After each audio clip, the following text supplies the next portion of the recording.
Hi, I'm Jean Schumacher, and I am founder of Simply Plant Based, where I have a lot of programs to help you to change your health destiny. And coming soon, we're going to be launching with Dr. Deborah Shapiro, the Pregnancy Advantage, to help women get their bodies pregnant ready. And today, I have the opportunity to once again meet with Dr. Neal Barnard, who is the president of the Physicians Committee for Responsible Medicine and the founder of the Barnard Medical Center. And thank you so much for taking the time to be with me again today. It's great to be back with you, Jean. Well, you have written this amazing book called Your Body in Balance, and we've been breaking it apart and diving deep into this. Now, I'm excited to dive into the next part because I'm a chemistry teacher, and I am just so passionate about getting environmental chemicals and toxins out of our life that we're being exposed to. Mm-hmm. So researchers at the Harvard School of Public Health, they asked for volunteers to have a can of Progresso vegetable soup every day for 5 days. Then they tested their urine before and after. And they compared them with a group. Obviously, their control was a group that had freshly made soup. What did they find? Yeah, this is wild. You know, you think of Progresso soup as good soup, and it certainly is. And it sounds vaguely Italian. The cans are a little bit bigger. You know, they're stocked well in the store. It's good soup. But what they found was that individuals eating it every day had something called BPA in their urine. It's called Bisphenol A. And that's worrisome because Bisphenol A is linked to lots of things. It's linked to diabetes, it's linked to liver disorders, it's linked to heart disease, it's linked to fertility issues. And stay tuned. I mean, there are people who say, no, it's totally safe. But no one is 100% convinced it's safe because they don't want it in children's products. They don't want kids to be exposed to it. So I think regulators are nervous about it too. So where were they getting it? It was in the resin that lines the can. And it's also in plastics, some plastic products. So you can go to the store and if you look at a health food store, they have a lot of canned soups that are marked BPA free. And even Progresso, I want to say, the company has issued statements saying that they're moving in that same direction, which is good. But you go to the health food store, you load up on BPA-free cans of soup, and you give the cashier your credit card, and the cashier takes it and then gives you your receipt, which you are now crumbling up in your hand and preparing to throw it away. Unbeknownst to you, there is BPA in the thermal paper that they use to print the receipt. So it's in the lining of the can, it's in plastic bottles, it's in the thermal paper that's used not just for receipts, but for your ATM slips and laundry slips and all kinds of stuff. And it goes through your skin into your bloodstream. And even if it says BPA free, I'm leery about that because basically they took the BPA molecule, and broke off a little piece. And now technically, legally, they can say it's not the same. It's, you're making a really important point. It's sort of like lactose-free milk. Lactose-free milk has lactose in it that's just been enzymatically cleaved into two other sugars. It's all still in there. They just broke it open. And so that does mean that you won't get indigestion, but it means that you'll get the toxic effects from the breakdown products. Yeah. So, you're right. Instead of going with like the hard plastic, water bottles, go with stainless steel. Yeah, absolutely. Yes, absolutely. Yeah. Okay, so let's move on. Phthalates. What is this and why should I be concerned? Yeah, well, phthalates are very widespread. They're used in plastics, and they make plastic flexible. So if you've got a raincoat that doesn't bend, that's not going to work very well. So it does make the plastic flexible, and that's great. From a consumer standpoint, wonderful thing. However, the phthalates are not really bound in the plastic very tightly. They can come out, and it's particularly if it's something that's heated. So I've got a water bottle, and it's a hot summer day, and I leave it in my car, and the sun's coming in. It's now 105 degrees inside, and the phthalates can come out and they can get into the water, and that's a problem. But the biggest sources or the biggest exposure is probably not the water bottle. It's fast food wrapping, that kind of thing. Researchers have looked into fast food wraps, and the more people eat fast food, the more the phthalates get into their bodies. And that, I think, is of real concern because, again, we need more research on this, but it looks like it's linked to behavioral problems, developmental problems. I'm talking about it in kids. And in older folks, it's linked to insulin resistance, blood pressure problems. It's a chemical that humans normally would never be exposed to. Well, and we used to see it in toxic toys. Right. You know, like, especially because like children, like at age 2, I mean, everything goes in the mouth. I mean, 2, 3 years old, yes, everything goes into the mouth. And especially as they're teething, you know, you want something that's going to calm them down. So they're making these things out of plastic and putting it, you know, you put them in the freezer so that they freeze, and then it feels good against the gum. So, but they were literally sucking on these toxic lollipops, you know.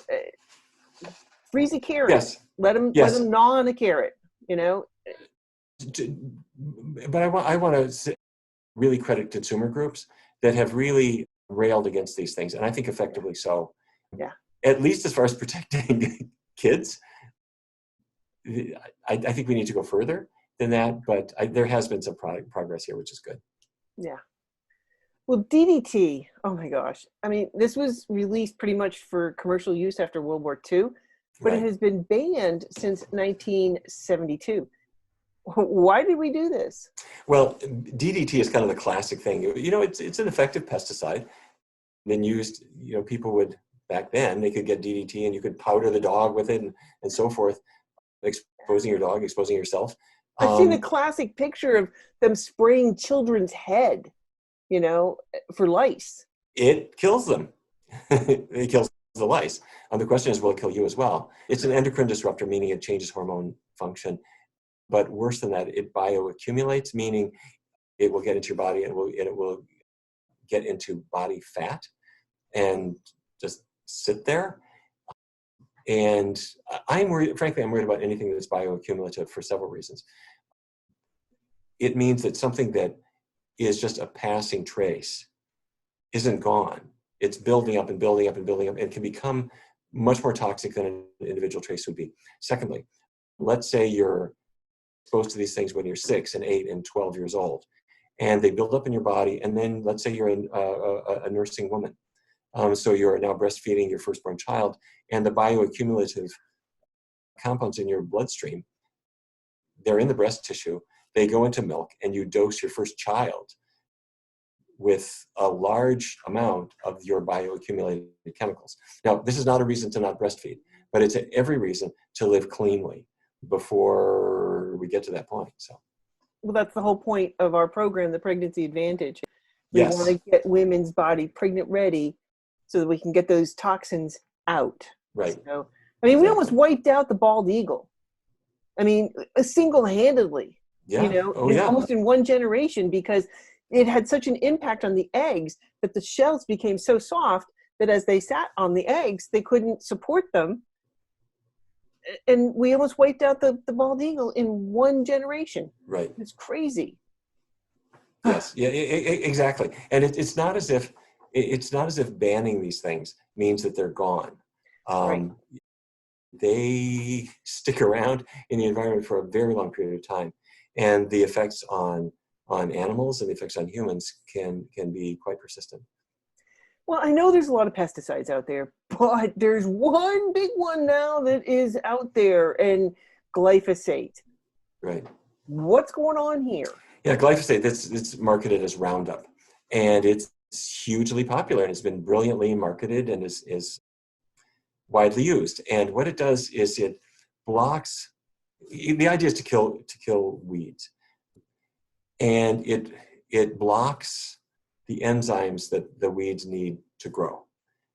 So it will effectively kill the plants. It'll kill all kinds of plants. It, in fact, will kill the crops that you're trying to grow. So the company that makes it also will sell plants that are resistant to it. So you can spray the whole field, and then the ones that resist it will flourish. And then your neighbor will be upset because the wind has blown it into his or her area and create problems there. The issue, well, there's many issues, and and it's still under study. And many people will try to make a case that it's not really dangerous, but others will say, wait a minute, you mix some glyphosate with breast cancer cells. And what you'll see is that it appears to attach to the estrogen receptor and can push the cells to proliferate, which is exactly what you don't want. The concern is that it's carcinogenic. Authorities disagree about this, but the World Health Organization has raised a red flag about exactly that. So my own view is I think it's well worth avoiding, and another reason to buy organic products that you know are not going to be treated with that. Right. Well, the second leading herbicide in America is atrazine. So what's some of the issues going on here? Yeah, atrazine, also very popular, and it's used on all kinds of things. It's used on feed grains that are going to be fed to livestock, but you're going past a golf course and admiring how gorgeous it is. Well, that's because it's been, in some cases, chemically treated. So you'll see it in gardens and lawns at golf courses and so forth. And the problem is that it rains. And when it rains, the water carries the atrazine into the waterways. And so what that also means is then you open your faucet downstream and you're getting water with atrazine in it. And it's an interesting thing that you will see pesticides peak in water during the spring when everyone's planting. And so this is going to be the big time for us to be using these chemicals. How dangerous is it? Stay tuned. We're getting more data all the time, but there has been some data that is connected to low birth weight in exposed infants. So keep in mind, when we're talking about these things, weed killers and insecticides and others, their whole job is to kill something. So the idea that they're all going to be somehow magically safe is a little bit of a fantasy. So there you have it. Well, killing our gut biome. Killing your gut biome, affecting your growth in the same way as they can affect the growth of the target species. Exactly. Well, I had heard, going back to atrazine, that in male frogs, exposure to atrazine kind of causes a chemical castration, causing them to develop female sex characteristics. I mean, okay, I get it. We're not frogs, but the fact that males develop female sex characteristics is pretty disturbing. What are your thoughts on that? Yeah, I agree. And I think people are right to be concerned. The sexual effects are, in my view, probably the least of our worries. But if they're doing that, what that means is that they're altering hormonal function. And so if something alters hormonal function, then downstream, you're thinking you're going to start having cancer cases, which is of more concern. Well, if you think about the frogs, though, too, they also, if they're getting targeted in this, semi-aquatic environment that they live in, what is that doing to us? Needless to say, in the balance of nature, frogs are natural insect killers in their own way. You wipe them all out, you're going to be changing the ecosystem in broad ways. So we better living through chemistry was a saying that, and there's some truth to that. I mean, as you know, as a chemistry expert and teacher, chemistry has done wonderful things for us, but it is powerful, dangerous, potentially deadly. It's sort of academic dynamite, and we have to be really very, very careful with how it's used. And when it's used in food production, we can run into trouble. Well, another one that was banned in 1977 was PCBs. Right. But they still, you touched on this a little bit, they're still persistent in the environment. What are these doing to us? Yeah, these are polychlorinated biphenyls, and they were banned, 40 years ago or more. But yeah, they're environmentally persistent. Once they're in the environment, they stay there, and they affect the immune system, they affect the reproductive system, a variety of endocrine systems are involved, nervous system as well. They're toxic. They end up in breast milk. They are going to be there for a long time, and they will then reach the baby who's breastfeeding, but even before breastfeeding, they will probably cross the placenta and hit the child in utero. And if I'm recalling correctly, researchers have looked at breast milk samples of meat-eating women and vegan women. And the vegans have much cleaner breast milk, except for PCBs, where it's about the same, because PCBs are so persistent, and they can even be in the atmosphere and get on all kinds of stuff. So it's a big issue. Time will improve this, but it's going to take a long time. Well, another chemical additive called citric acid is frequently added to a lot of food products. What are the issues here? This is a funny one, I have to say. Citric acid is in sodas, Yeah. and a wide variety of foods. If you look at labels, you'll see it. And it sounds like somebody squeezed a lemon into your soda, and you're getting something from citrus. What is it came from a mold in China. Typically, it's a tangy flavoring, but it's made through a fermentation process where you take these huge vats of mold, and through genetic engineering, you can get them to create citric acid. And the concern is that there are people who will swear that their migraines are triggered by citric acid or other health issues, in the same way as they could be triggered by an allergy or something. It's not exactly an allergy, but it's a sensitivity. So what is it about? It's probably not the citric acid. It's probably the mold that came with it. Because you've made it in this vat, you try to clean it out. It's not really detectable in the sodas, but it's there. So affected people just have to read labels. So how dangerous is it? I don't know. But we were doing a migraine study here, and we had one or two people where it was a trigger for them every time. I don't think it was the citric acid. I think it was the mold that contaminated it. Wow. Yeah, funny, isn't it? Yeah, that was a unique one when I read that one. Right. So, well, anything that is placed on the body, literally in 26 seconds is in the bloodstream. And I was a former elementary principal, and especially for the little people, trying to get them to go to lunch, to get first graders to go wash their hands with soap and water. That could take the entire lunch period, just to get them to wash their hands. I mean, it's like herding cats.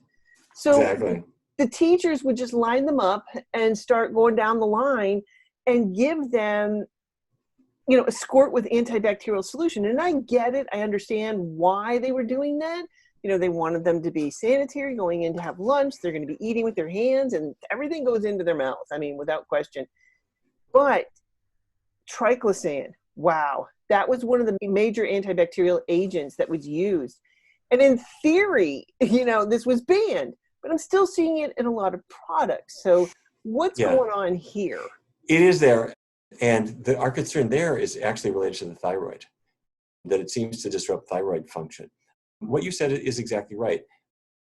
It's used for its surface purpose, that it will knock out bacteria, but it does go through the skin. And so the concern is that it's having an endocrine effect, particularly on the thyroid. So I think it makes perfect sense to not use it. There is nothing quite like soap and water. So there you go. Well, for us, there's two major types of chemicals in the body that the body has to deal with. Fat-soluble, water-soluble. Right. If it's water-soluble, you're peeing it out. But if it's fat-soluble, it's just rolling right into the fat cells. Is this also, I mean, not just for us as animal, one of the animals, but yes. Is it for the animal kingdom? Are we seeing this happening with them too? Yes. When something is a fat, what you said is right. If something is a fat-soluble chemical, it's persistent. It's not going anywhere. You're not peeing it out. It's building up in animals who are exposed to it. It's building up in you.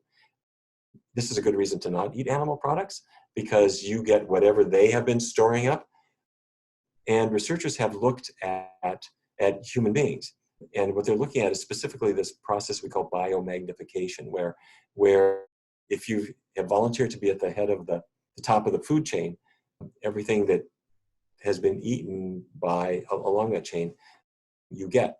And there was an amazing study of over 400 people. And they looked at who had the highest levels of chemical pollutants in their bloodstream.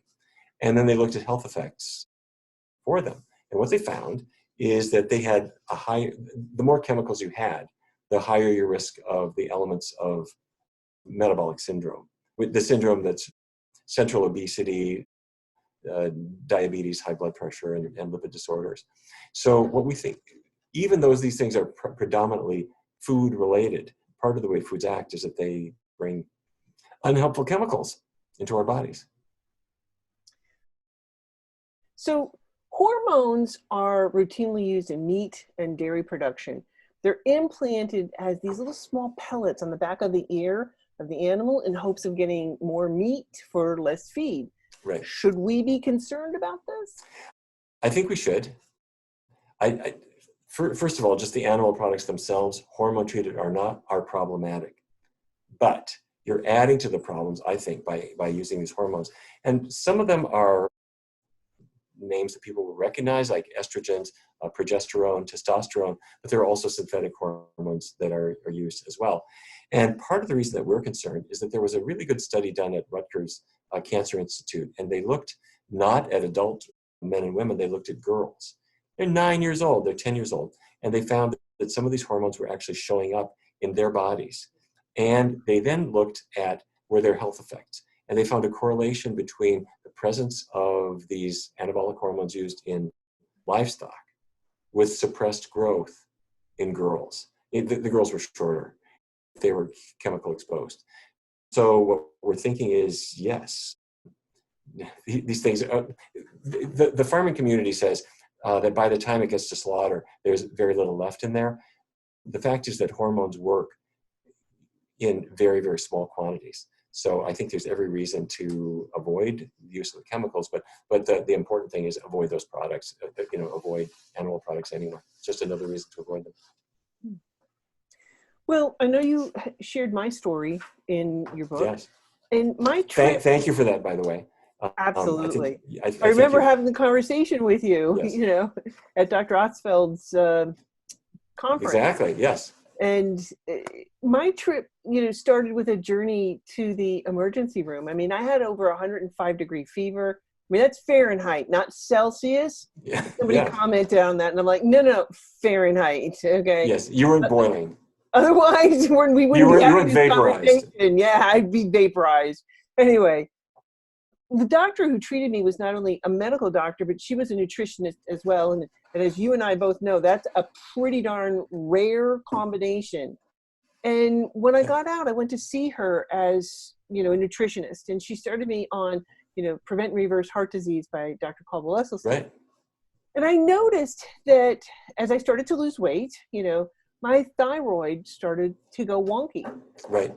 My TSH rose to a 4.7, which indicates a sluggish thyroid. And of course, the immediate response of my doctor was to put me on medication. And I remember, I'll never forget this. I mean, she handed me the prescription and she had circled 4 refills on that. And I'm looking at this prescription going, Doc, how long am I supposed to be on this medication? And she just looked at me straight in the eye and said, for the rest of your life. And I'm like, no. And she said, right. I've never seen anybody heal their thyroid until now.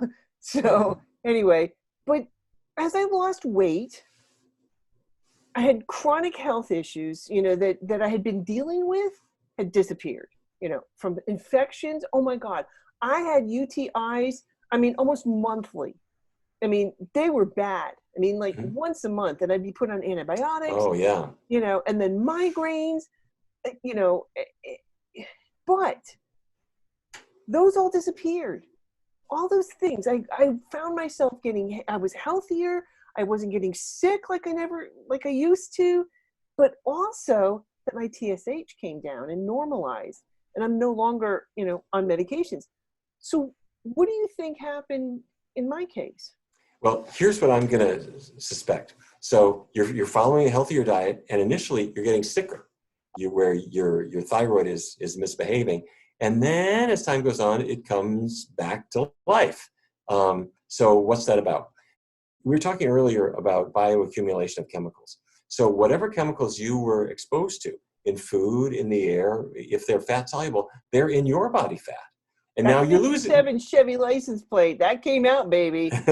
So now you're losing your body fat. It's going away. Where do those chemicals go? They don't just evaporate. They go into your bloodstream. And so it's a gradual process of shedding that body fat. And during that time, you may well have been liberating the chemicals that were stored. And the thyroid is very vulnerable. It can be slowed down, and that's probably what was happening. And if your thyroid is sluggish, then your TSH, your thyroid stimulating hormone, is produced to try to push it to get it going. And your doctor is saying, you're hypothyroid, I need to medicate you. And what happened? Eventually, you cleaned yourself out. Those chemicals were gone. And your thyroid says, whoa, I'm glad that's over. And your doctor says, I don't know how you did it, but you conquered this disease. So I think it was probably shedding the bioaccumulated chemicals. Yeah. Okay, we can reduce our chemical exposure, by avoiding animal products. Okay, got it. Yes. But when we buy produce, should we get organic? The short answer is yes. I would always get organic. I think it's always a good idea. But there are some foods where it really matters more than others. And the Environmental Working Group actually has a list they call the Dirty Dozen that's very popular. You go to, I think it's ewg.org, and they update it every year. But to make it kind of simple, let's say I eat a strawberry, and the strawberry was either pesticide treated or not, it matters, because I'm not going to peel that strawberry. I'm going to eat the outside of it. But let's say I get an avocado.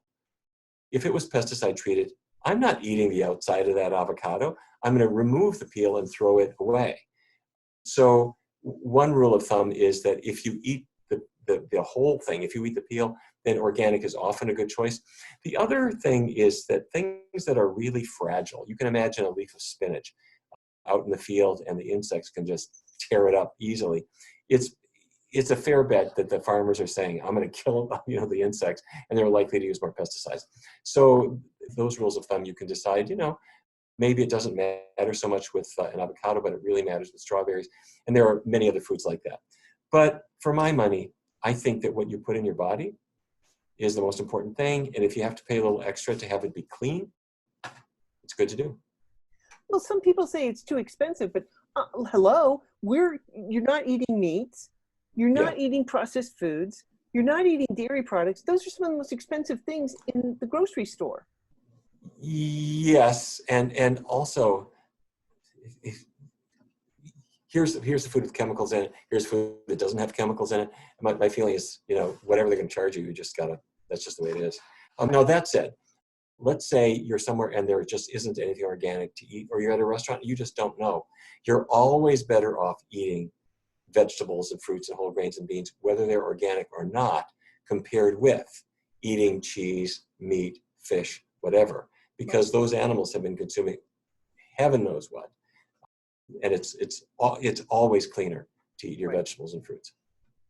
Well, what about GMOs? How risky are these? I have to say it's an experiment that I would kind of wish was not happening. Genetically modified organisms. In the United States, I have to say, I see this every time I go back to Fargo, where I grew up. And you get off the plane and you rent your car and you go out of town about a mile, and as far as the eye can see, there's corn crops, all identical, beautiful, genetically modified livestock feed. No human is going to eat any of that. And on the other side, it's all soybeans, all genetically engineered. No human is going to eat that. That's not for tofu. That's to fatten chickens and pigs and so forth. And I'm inclined to think that these are not healthy. I think we've got to stay tuned. The health effects are something that I think are going to become apparent only over time. But why are we doing this? It has nothing to do with health. Nobody is genetically modifying something to make it healthier for you. They're genetically modifying it either so that it grows at a different rate, or so that it's more easily stored, or so that it has a longer shelf life. And for my money, I think it's better to stick with foods that are as natural as possible. Well, we're seeing so many people with gluten issues. I mean, do you think that has a relationship with the GMO wheat? It could. It's been a big puzzle. that we've seen is whereas in the past people seem to tolerate wheat better, now you're seeing more people who are intolerant to it. It could be that it's GMO. It could also be, even apart from GMO, it could just be different breeds. There are lots of different ways of raising the wheat and lots of different seeds to choose from, and it could be that as well. So stay tuned. All right. So what can we do to protect ourselves from chemical exposures? Number one, avoid animal products. That means have plant products, of course. And if you have a choice, I think that fresh or frozen is going to be better than canned. There's no BPA in the freezer. And why not prepare things from scratch? Beans and things are actually really surprisingly easy. When you're microwaving things, keep in mind that the container is going to get hot. So use a glass container, ceramic, don't use a plastic container. Look at the label. If it says BPA free, that's a good thing. Clean water, spring water is usually pretty good. If you need to have a filter, fair enough. The best ones are the reverse osmosis ones. If the cashier says, here's your receipt, you can say, just toss it in the trash for me. That will avoid the BPA on it. And check the labels on personal care products. And if you do those things, you're going to be doing pretty well. Well, I just want to throw a plug out to the EWG, because they do have a cosmetic database, and they have an app called Healthy Living, which you can download for free. And you can scan the barcode, and it will show you whether, how this is rated on a scale of 1 to 10 for personal care products, but they also have one for cleaning products as well. Fantastic. So, well, thank you for getting the word out about all these important things. Absolutely. So, and I just want to point out that you can find the other episodes we've done this is part 6 of a 7-part series. So you can find the other episodes on my YouTube channel, Jean Schumacher, as well as the website, Simply Plant Based. And there's a lot of other resources to help you to change your health destiny. So thank you very much, Dr. Barnard. Once again, you're amazing. Thank you, Jean. It's been great. Thanks so much.